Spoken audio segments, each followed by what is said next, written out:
maanta halkeen joogaa Djibouti saaxiibayaal waxaan soo gaadhay magaalada Djibouti waan tagay meesha jeclaa waxaan ka degay Djibouti Best Western Hotel waa hodeel baraana 4,000 oo hotel ay caalamka oo dhan ku leeyihiin hoteelada Best Western saadarkaysan wax weeye waa kan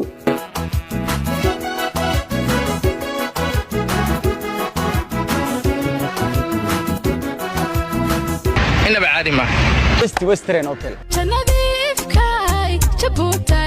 dalkaygay jamhuuriyadayda bilan Djibouti dalkaygay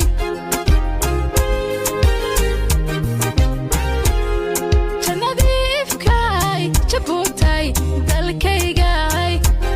jamhuuriyadayda bilan Djibouti dalkaygay caadi ma Best Western Hotel